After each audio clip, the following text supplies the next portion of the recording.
ये चक्कर चलता था हमेशा सृष्टि में। और दूसरी बात, नाटककार मेरा इतना विनम्र, आप ये भूल जाइए कि आप अभिनेता है, अच्छे अभिनेता। आप इस जमाने में अच्छे अभिनेता नाटक के अभिनेता नहीं है, वो लोग हैं जो राजनीति में है,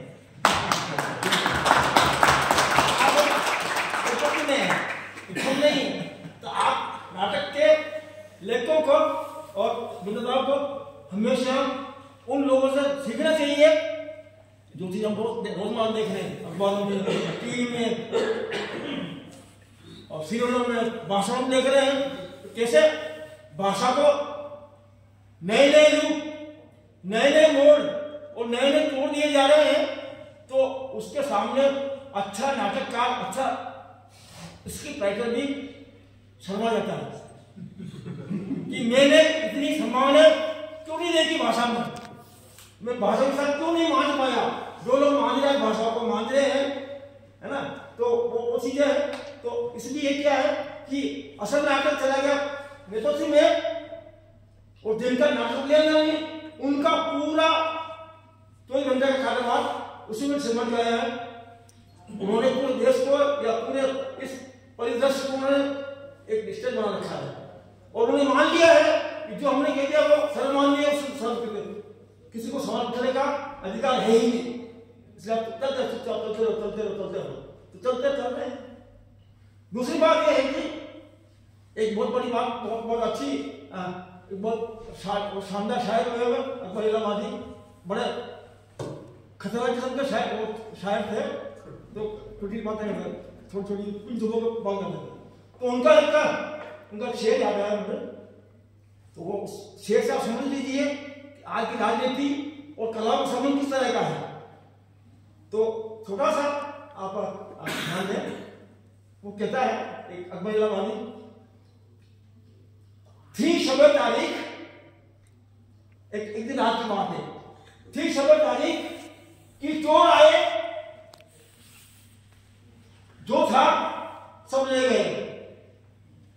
थी शब तारीख कि चोर आए, जो था सब ले गए, कर ही क्या सकता था बंदा खांस लेने के सिवा। हमारे फांसी के साथ आपको पता ही नहीं, आपको जो मूल धर्म को हमारे राजनीति वालों अपना लिया, बाकी जो बचा वो टीवी वाले, सिल्वर फिल्म वाले लगे, हमारा तो बचा भी नहीं है, सुन नहीं बचा। ठीक है, जो जितनी जगह बची थोड़ी सी, उसमें हम लोग उछल पड़ रहे हैं, सूरतें भी वही है, अवसर भी वही है, उपलब्धि भी वही। तो इसका कोई अंत कहां होगा कोई नहीं कह सकता है। लेकिन एक बात जरूर ध्यान में आती है, बहुत मशहूर अमेरिकी कवि है रॉबर्ट फ्रॉस्ट रहे हैं, शानदार, उनकी कुछ लाइनें हैं जिनका अनुवाद बतन ने किया था। वो लाइन इस तरह, द वुड्स कविता की लाइन है, बहुत मशहूर है। The woods are lovely dark and deep, the woods are lovely dark and deep, but I have promises to keep and go before miles I see before miles। मतलब ये मतलब चुनौतियां जिंदगी में कभी खत्म नहीं होती है, और आदमी को अपने जीवन के अंत तक अपने लक्ष्य की प्राप्ति के लिए संघर्ष कर लेना पड़ता है, संघर्ष लेना भी चाहिए, वो हो रहा है। अब रही सवाल चुनौतियों का, तो एक तो कल भी से बताया आपको मैंने, एक तो नाटककारों को पैसा नहीं मिलता है, संसाधन की जरूरत पड़ती है, बहुत खर्चेला माध्यम है, नाटक खर्चेला माध्यम भी है, और अगर मुख्य नाटक अगर नहीं तो उसके लिए ज्यादा जरूरी। लेकिन रोटी सबको नहीं, भूख सबको लगती है। तो अगर नाटक आपको रोटी नहीं दे सकता, आजीविका का साधन नहीं बन सकता, तो लोग नाटक क्यों करेंगे, ये भी बात है। तो संसाधन भी जरूरी है, और आजीविका का माध्यम नाटक बने, वैसी संभावना दिन दिन कमतर होती जा रही है, इसमें कोई बुराई नहीं। हमारा जो मीडिया है, मतलब जो टीवी माध्यम है, डिजिटल माध्यम, टेलीविजन वगैरह है, तो ऐसी भाषा तो लाखों करोड़ों रुपए की, तो वहां तो जो सामान्य नाटककार है अगर उनका कोई मतलब भी नहीं है, वो सेलिब्रिटी बन चुके हैं। तो सेलिब्रिटी बनने के लिए भी हमने उसको बनाया, माध्यम बना रखा नाटक को। तो आप नाटक का लिए आप चले गए, आप in order to establish identity, पैसा कमाने, पैसा बस रहा है, वहां तो पैसा बस रहा है। और यहाँ नाटक करने वाला अभिनेता प्रोटीन इतना ये दोनों चीजें हैं। तो चुनौतियां दो तरह की लगती है। पोलराइजेशन, जब प्रेशर बरसात तो वहीं के बरसात है और जहां कुछ भी नहीं है लो, तो इन दोनों छोरों के बीच में ही नाटक काल की जो चुनौतियां, जो संभावनाएं, जो चीजें वो चल रही है। तीसरी बात, धीरे धीरे धीरे धीरे जैसे समय का बढ़ रहा है, कालक्रम बढ़ता रहा है, तो बड़ी होशियारी से हमारे औद्योगिक घरों में एक जमाने में बहुत शानदार पत्रिका निकालते थे हिंदी में, हर भाषा में।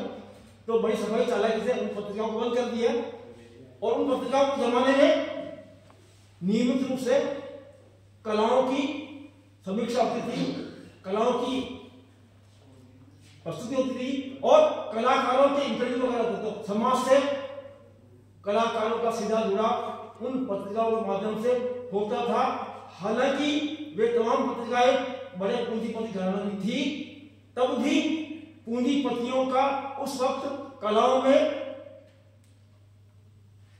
पूर्ण विश्वास था, आस्था थी और उनसे कमाते भी थे, लेकिन उन्होंने कभी कलाओं का भला उस वक्त घोटा नहीं था जैसा कि आज हो रहा है। अब हालत यह कि अखबारों में, पत्रिकाओं में, फिल्मों की कुछ सीमा तक रह सकती है, तो कलाओं के लिए कोई जगह नहीं है, कोई समीक्षा नहीं है, कोई चर्चा नहीं है, न पत्रिकाओं में न अखबारों में। तो हमारे अखबारों में से, पत्रिकाओं में से धीमे धीमे धीमे कलाएं विलुप्त हो चुकी है। तो हमें मालूम नहीं पड़ता कौन सा नाटक कहां हो रहा, कौन सी कला प्रदर्शन क्या लगी, मालूम नहीं है। तो इसलिए चीजें तो बहुत सारी है और बहुत सारी बात की जा सकती है, लेकिन यह है कि हमारे छोटे शहर के उदयपुर में जहां बहुत बड़ी संभावनाएं हो सकती थी पहले थी, लेकिन अपनी तो जैसे जयपुर में या बीकानेर में या जोधपुर में उस तरह के आयोजन होते हैं नाटकों के लगातार, तो हमारे यहाँ भी हो सकते हैं। लेकिन हमारे उदयपुर के लोगों की प्राथमिकता अलग तरह की है। हमारी प्राथमिकता रिजोर्ट्स की है, होटलों की है, हॉस्टल्स की है, उनकी है, ये कलाओं की प्राथमिकता हमारी नहीं। इसलिए क्या कि अब हम खुद को सोचना पड़ेगा कि कहाँ ये रथ जाकर कारोबार कहाँ जा रहा है।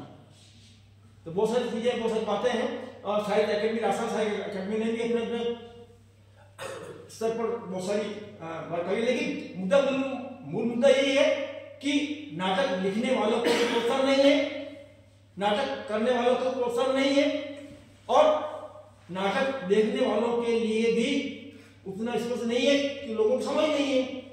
फिल्म थी, फिर टीवी आया, फिर आपके मीडिया आ गया, सोशल मीडिया, तो समय सब खा लिया, तो समय सब खा लिया, सबसे बड़ा जो शिकार हुआ वो हमारा कला जगत हुआ।